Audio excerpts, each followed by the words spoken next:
Yeni bir videodan herkese selamlar arkadaşlar. Türkiye'nin farklı noktalarını sizler için gezmeye devam ediyoruz. Bugün neredeyiz? İstanbul'dayız. Değerli dostlar, mükemmel bir yere geldik. İstanbul Kuş Cenneti. Burası bir kuş parkı. Aynı zamanda da girişte birbirinden güzel iki tane Great Dane yani Danois diye bildiğimiz köpeklerle bu videoyu açtık. Anıl, öncelikle selamlar. Merhaba. Nasılsın, iyisin? İyiydi, sizleri sormalı. Hoş geldiniz. Allah'a çok şükür bizdeyiz ama seni tutamıyorlar galiba bunlar. Evet, O zaman serbest bırakalım onları. Kalksınlar abi ayağa. Sen de yorulma hiç.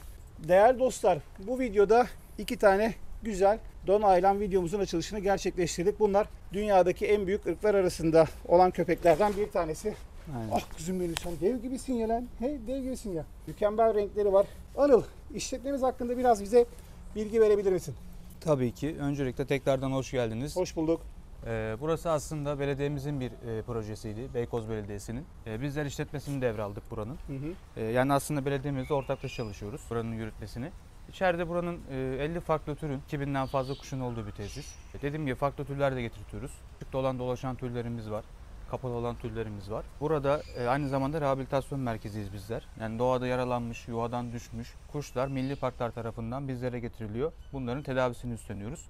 Bizimle beraber yaşamlarına devam ediyorlar. Harika. Zaten içeride oldukça geniş bir uçum alanı var arkadaşlar. Ben hayatımda böyle bir şeyi ilk kez görüyorum. Evet. İstanbul'da böyle bir yerin olduğundan haberdar da değildim. Doğru. Bugün gelip görmek nasip oldu ve girişte bizi iki tane birbirinden güzel Danois karşıladı. Bunların renkleri Harlequin diye geçiyor. Danois köpeklerinde en çok sevdiğim renklerden birisi. Danois köpekler aynı zamanda düz sarı, düz siyah, düz gri olabiliyorlar. Bir de bu şekilde siyah beyaz paftalı örnekleri de var. Dişiye bayıldım. Erkek de oldukça güzel ama dişi erkekten de yüksekmiş. Evet. Bunlar içeride kuşlara zarar verebildikleri için mi buradalar? Bu birazcık şımarık olduğu için içeride sağa solu biraz deviriyor. Dağıtıyor, peyzaja mı Aynen. zarar veriyor? Gelen misafirlerimize biraz rahat vermedikleri için bu tarafa aldık bunları. Kaç yaşındalar peki? Bilgin var mı? Bu 2 yaşında, bu da daha 3,5 yaşında. Hiç yavru aldınız mı bunlardan? Yok, henüz almadık. İsimleri neler? Dişinin adı Arya, erkeğin adı Baron. Arya, sen çok güzelsin ya. Maşallah. Türkiye'de başka kimlerde Danois var bilmiyorum. Bu videoyu izleyip bizden de temasa geçerlerse detaylı bir ırk videosu da yapmak istiyorum. Çünkü ben Danois'lar konusunda çok fazla bilgi sahibi değilim. Daha önce Doğrudur. İngiltere'de, kraliyetlerde, şatolarda şato koruma köpeği olarak kullanıldıklarını Evet. biliyorum. Ama şu anda asli vazifelerini yerine getiriyorlar mı? Getirmiyorlar. Daha çok böyle görsel anlamda büyük, iri, heybetli köpekler oldukları için besleniyorlar. Yani. Guinness Rekorlar kitabına giren bir köpek var. Dünyanın en büyük köpeği. O da bir Danois. Evet. Şimdi eğer o öldüyse belki dünyanın en büyük köpeği Türk çoban köpeği olabilir. Bizde şu anda 1 Olabilir. metrenin üzerinde köpekler var. Doğrudur. Yavaş yavaş izleyenlerimize tesisi gösterelim mi? Tabii ki geçebiliriz. Hadi bakalım. Evet,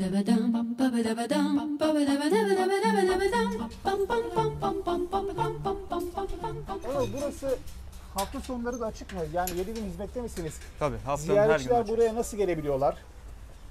Şöyle bizler haftanın her günü açığız. Saat 10 ile 6 arası hizmet vermekteyiz. Şimdi yavaş yavaş kuş cennetinin kapısını aralayalım. Gerçekten muazzam. Yani bu kadar büyük bir kapalı alan hayatımda ilk kez görüyorum. Bir ucundan bir ucuna rahatlıkla herhalde 100 metre var mı? Bu Ortalama dairenin vardır. çapı. Yani alanımız 4000 metrekare. 4000 metrekare. Net şu an içerisi. Dışarı kafeslerle beraber 5000 metrekareyi buluyor. Hayatımda ilk kez canlı olarak da pelikan görüyorum burada. Evet. Kuşlara aslında çok meraklıyım. Ben özellikle de yırtıcı kuşlara çok saygı duyuyorum. Doğadaki üstün avcı yetenekleriyle kendilerini bana aşık ediyorlar. Peki izleyenlerimize buradaki hayvanların hikayelerinden kısaca bahsedebilir miyiz? Yani pelikanlar buraya nasıl geldi? Daha sonra burada leylekler var. Leylekleri görüyorum. Onlar buraya nasıl geldi? Tabii ki onlardan da bahsedelim. Burada leyleklerimiz ve pelikanlarımız aslında doğada bir kısmı yaralı bir şekilde geldiler bize. Biz bunların tedavilerini üstlendik. Burada veteriner arkadaşlarımız, içeride odamız da var zaten, orayı da gösteririm sizlere. Her hafta gelip kontrollerini yapıyorlar, tedavilerini yapıyorlar. Tekrardan bizimle beraber yaşamlarına devam ediyorlar. Yani şöyle de diyebiliriz o zaman. Doğadaki avcılar her ne hikmetse, leylek bir av hayvanı değil.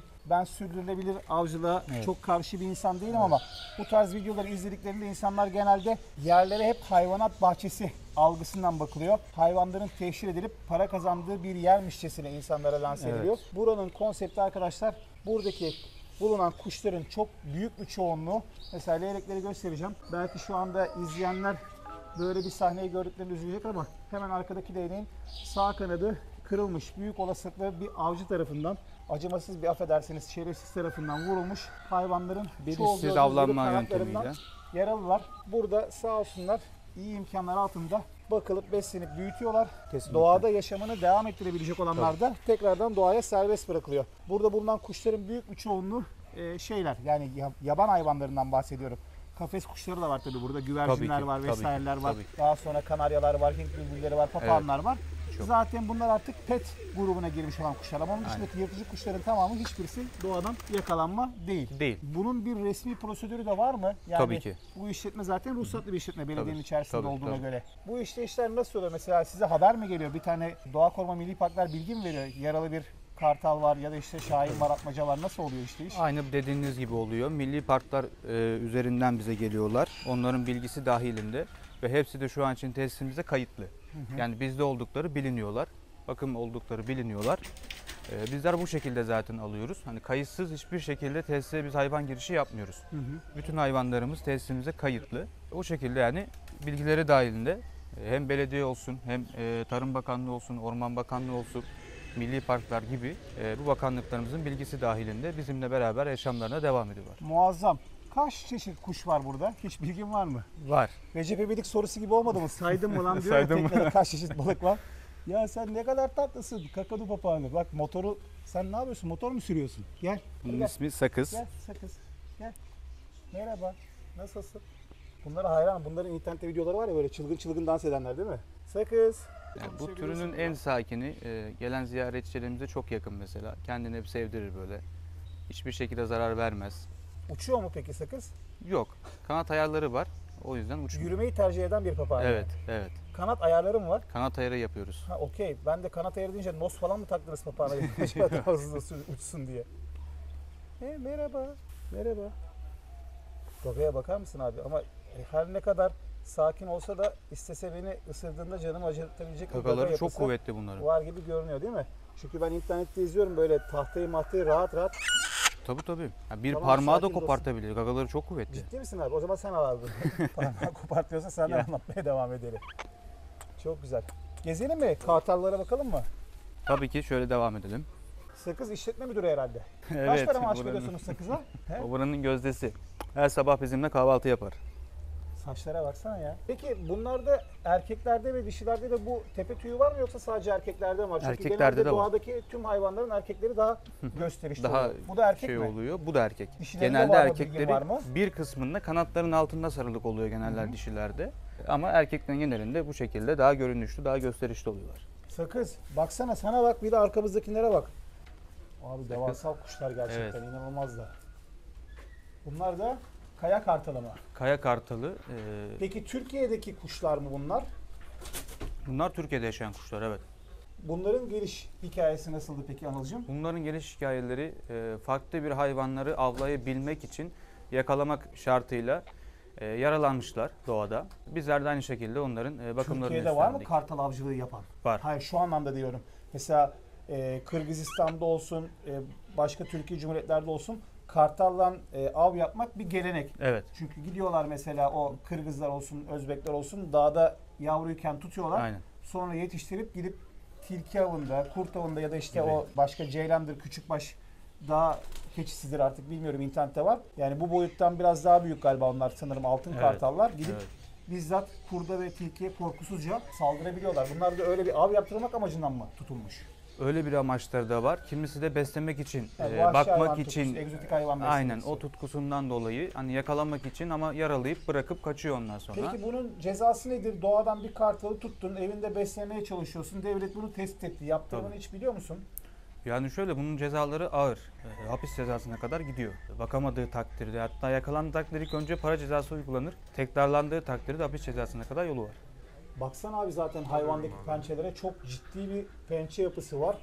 Çünkü ölü bir yavru kuzuyu rahatlıkla kaldırıp 10-15 kilo ağırlığındaki bir kuzuyu Kesinlikle. alıp götürebiliyorlar. Hatta 20 kiloya kadar falan taşıyorlar. Ben bu konuda çok bilgi sahibi değilim. Şu anda videoyu izleyen değerli takipçilerimiz de bilgi sahibiyse, yani bir kartal ortalama kaç kilo ağırlığı kaldırıp uçabiliyor? Açıkçası merak ettim ama pençeler muazzam değil mi? İnanılmazlar. İnternette yine kartallarla ilgili beni çok ürküten bir video vardı. Bulabilirsem onu buraya koyayım. Parktaki bir tane kız çocuğuna kartal gelip ailesinin yanındayken saldırıp Ben de görmüştüm onu bildiğim sanki. böyle alıp götürecekken son anda Evet. düşürüyor çocuğu. Evet. İnanılmaz ya, bir insanı isteseler çok ciddi yaralayabilecek güçlü hayvanlar. Abi yırtıcı kuşlar çok muazzamlar ya. Kafa yapıları falan. Tamamen baksana öldürmek için dizayn edilmiş bir canlı yani doğada. Pençelerinden, gagasından muazzam. Sen kimleri öldürüyorsun? He? Sakız. Sakıza bak. İkisi de kuş. Kızımız onlardan Bu da tırsıyor kuş, biraz. o da kuş. İşletmede hem bir kapalı kafes sistemi var Evet. hem de tamamen sürekli olarak salık olan kuşlar var arkadaşlar. Şöyle bir tasarım yapılmış buraya. Kapalı kafeslerin üstünde küçük kafesler var. Burada papağanlar var, güvercinler var, farklı karga türleri var. Aynı zamanda yukarıya dallar asılmış hayvanlar. Burada sürekli olarak salık yaşayan bir grup da var. Evet, yırtıcılar hariç geri kalan tüm kuşlarımızı gün içerisinde alanda uçuruyoruz. Pelikanlar da salık. Ben mesela internette pelikanlarla ilgili de çok ilginç videolar gördüm. Güvercini falan bütün yutuyorlar. Buradakiler güvercinlere zarar vermiyor mu? Yok. O zaman bunlar biraz daha Uyum ahlaklı içerisinde. Tabii pelikanlar. bunların hepsi uyum içerisindeler. Burada tavşanlarımız da var, kedilerimiz de var bizim. Akbaba var burada bir tane. Bu da mısır akbabası. Genelde akbabaların renkleri kahverengi olur. Bir de kafaları kel olur. Evet, İlk kez bu kadar yakışıklı bir akbaba görüyorum. Hem beyaz hem de saçları var. taşları var. Taşlı akbaba olarak da geçiyor bunlar. Bayağı peçeli baykuş diye geçiyor bunlarda. Bu arada baykuşlar bildiğim kadarıyla yırtıcı kuşlar arasında kanat sesi en düşük olan. Yani Evet. uçarken hiç kanat sesi çıkartmayan kuşlar. Bundan da ilgili bir sanırım ya Nature'da ya da Discovery'de bir belgesel izlemiştim. Bütün kuşların kanat sesini desemelerek Aynen. ölçüyorlar. Baykuşta hiç ses yok. Neredeyse hiç duyamayacağınız kadar çok az yani kanat sesleri ve genelde gündüzleri uyurlar. Zaten gördüğünüz gibi gözleri hep kapalıdır gündüzleri. Geceleri Çağan da aktifler. gündüzleri uyuyor. Evet. O da çok seviyor gündüzleri uyumayı.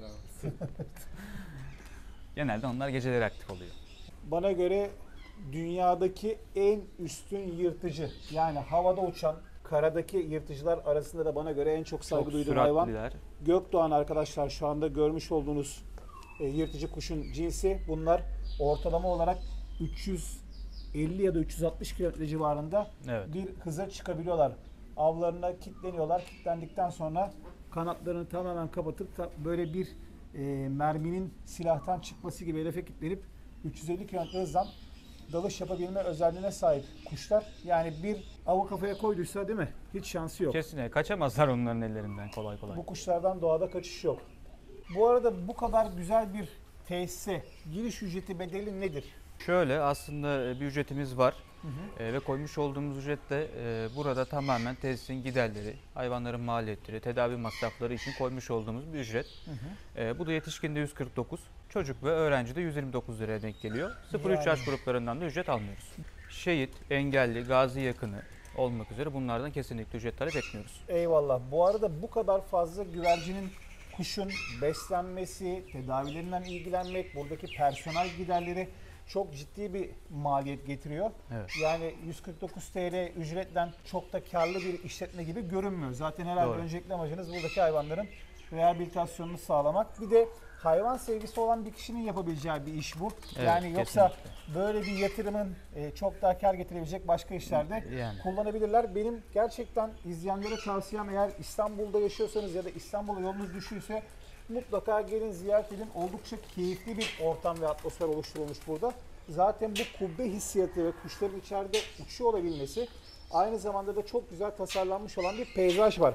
Bu peyzajın yanında birbirinden farklı kuş cinslerini de görme şansınız var. Mesela o kadar fazla detay var ki aslında değerli dostlar, farkında olmadan geçebiliyoruz. Mesela burada muazzam bir rengi olan bir kuş var. Neymiş bunun ırkı? Hint silindiri. Hint silindiri. Evet. Ondan önce mesela birkaç kuş vardı. Onlara da bir bakalım istiyorum. Hatta şurada. Kızılağaç turtası bunlar. Çok fazla kuş var. O kadar fazla kuş var ki tek tek hepsini nasıl anlatacağız bilmiyorum. Aralarında taklit yeteneği çok yüksek olan bir karga türü vardı bunlardan ama hangisini Kuzgun. bilmiyorum. Kuzgun mu? Bir tane kuzgunumuz Bir tane var. de bu Adı Ökkeş. renkleri bunlara benzeyen İlerleyen vardı. kafeslerde göreceğiz onu da. Evet, kendisi burada. Bu kuzgunumuzun adı Ökkeş. Karganın en büyüğüdür kendisi. Bayağı da büyükmüş yani. Evet. Bence kuzgun görünmüş şahin atmaca gibi bir şey olmuş. Lan ne kadar büyüksün. Gel bakalım gel. Ökkeş'in Merhaba. de hikayesi aslında Merhaba. kendisi bize geldi. Biz onu doğadan alıp da getirmedik. Bir gün kapımız açıktı, kendisi içeriye girdi. Yaklaşık 200 senedir de bizimle beraber. Allah Allah. Daha sonrasında çıkmadı. Abi Kapı da düşünsene, açık ama ben de doğada gitmiyor. yaşayan bir kuş olsam yani şuradan kaçak girişi yapıp burada yaşamaya çalışabilirim. Belki bu cümlem size garip gelecek arkadaşlar ama gerçekten yem var, yuva var. Evet, Doğal tehlikeler minimum seviyeye düşmüş. Korunaklı bir ortamdasın. aynen öyle. Farklı sosyallikler geliştirebileceğin yeni arkadaş ortamları var. Yani şey gibi, kuş oteli gibi yani. Buraya Evet, gelip evet. değil mi? Yani- Bedelsiz olarak konaklamak isteyebilirler. Ökkeş de kendine güzel bir yer yapmış burada. Mesela birbirinden güzel sülün türleri de var. Altın Altın sülün yine Yaradan'ın yüceliğini gösteren muazzam renklerde ve detaylarda kuşlar. Altın sülünler. Muazzamlar. Burada da kral sülünümüz var. Bunların kuyrukları öbürlerine göre daha uzundur. Ve görünüşleri daha da şıktır bunların. Renk olarak da birçok renk çeşidi vardır bunların. Sesleri çok güzeldir. Anıl, Rabbim nasip ederse biz de ufak ufak kendimize yeni bir çiftlik yapmaya başladık. Daha İnşallah. doğrusu yeni bir yer kiraladık. Ama kafes maliyetleri olsun, işte o tesisin doğru bir altyapıya sahip olması olsun, ciddi paralar gidiyor. O yüzden Evet. acele etmeden yavaş yavaş yapıyorum. Yani sadece köpeklere 3 metreye 5 metrelik 15 metrekarelik bir kafes yaptım. Bir tanesinin demir maliyeti 12-13 bin TL, 15 bin TL civarında. kesinlikle. Çok ciddi yatırım maliyetleri var ama ben de istiyorum mesela bu altın sürünler olsun. Sonra bunun cinsi nedir bilmiyorum. Bunlar da muazzam. Kral sülün bunlar da. Yani ben de o süreçte doğada yaşayamayacak olan, rehabilite olacak olan birkaç tane kuş bakmak istiyorum. En öncesi Çok de güzel. cüce keçi beslemek istiyorum. Yani cüce keçilere acayip hayranım. O keçilerin böyle özgür ruh hali. Evet. Bayılıyorum. Cüce keçileri de görelim mi? Tabii ki de görelim. Madem bu kadar güzel bir projeniz var sizlerin de, çiftlik açmayı düşünüyorsunuz. Bizler de sizlere buradan cüce keçi hediye etmiş olalım. Çok teşekkür Hem ediyorum. de bir Çok sağ ol. çifte papağan ya da kuş da verebiliriz sizlere. Harika olur. Valla Desteğiniz acayip olmuş mutlu olsun. oldum. Çok karlı çıktığım bir video oldu benim adıma diyebilirim. İşin esprisi bir yana. Ben şunu seviyorum. Biz Türkiye'nin farklı noktalarında gidip ağırlıklı olarak çoban köpeği videoları çekiyoruz. Kangallar, akbaşlar, milli değerlerimizi gösteriyoruz.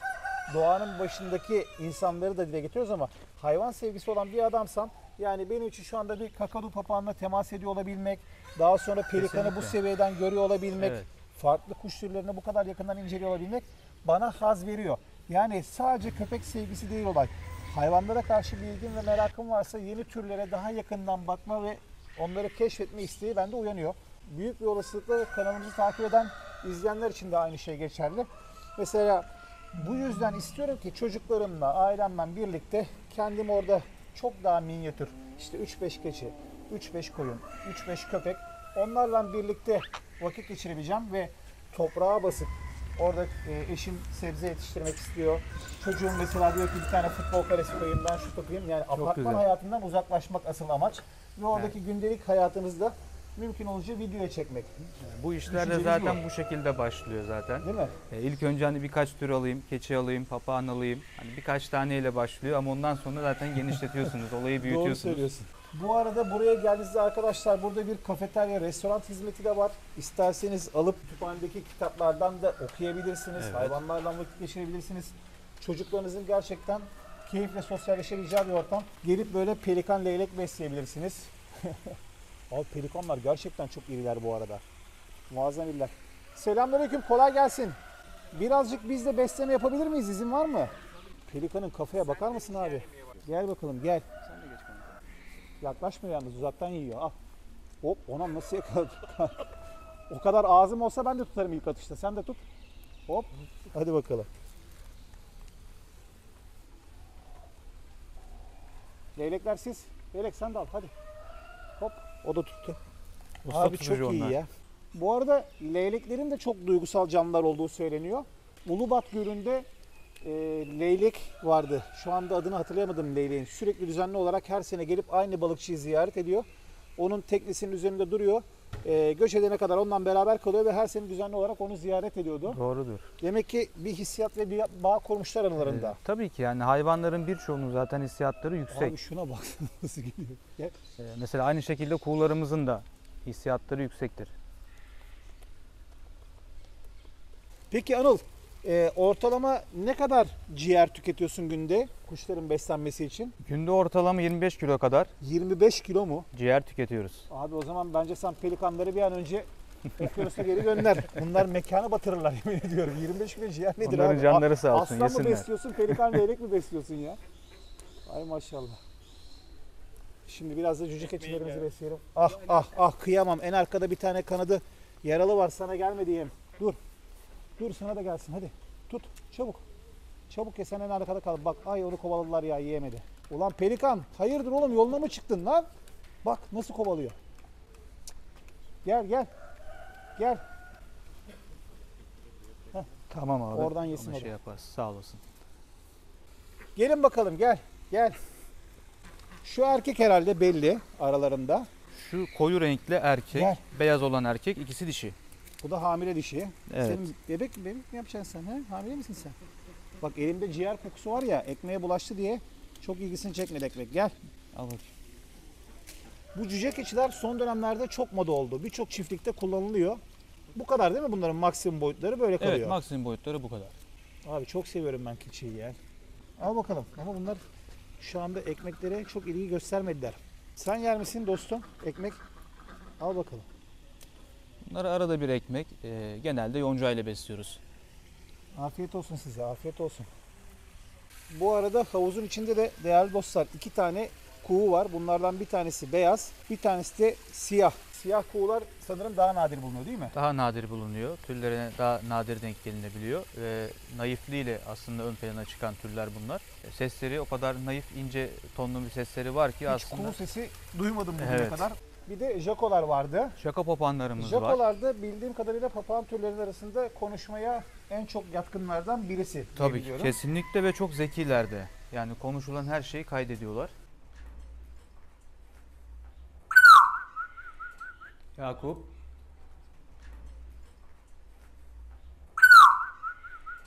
Yakup.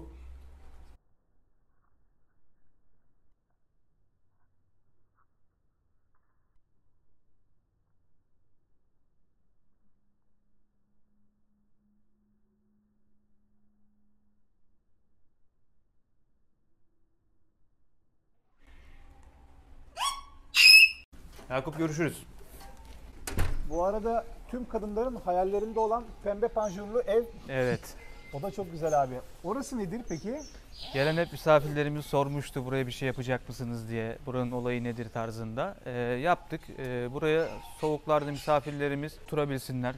Çünkü aşırı soğuklarda ateşle yakıyoruz ama yine üşünülüyor. O yüzden içeride bir oda yaptık. Bir soba koyacağız içeriye. Yine aslında kafe tarzında değerlendirmiş olduk burayı da. Zaten videoda bütün kuş çeşitlerine tek tek değinsek hepsini bir yerde işlememiz imkansız. Şurada mesela küçücük kumrular vardı yani böyle avucumun içinden daha küçük. Onlar da Elmas farklı bir- papağanları onlar. Elmas papağanı. Kumru değil yani. Ha? Yok. O zaman ben yanlış onlar gördüm. küçükler. Şu baştaki kafesi elmas papağanı. Girebiliyor onlar. muyuz? Şu anda kullanıma açık mı? Şu şekilde tasarlamış olduğumuz 2 ayrı odamız var. Tabi buralara sobalar gelecek. Şu an daha bitmedi herhalde. Yapılıyor. Tabii şu an devam ediyoruz yine buranın yapımına. Süper. Biz kışın için buraya bir soba da düşündük. Şömine tarzında sobalarımız olacak.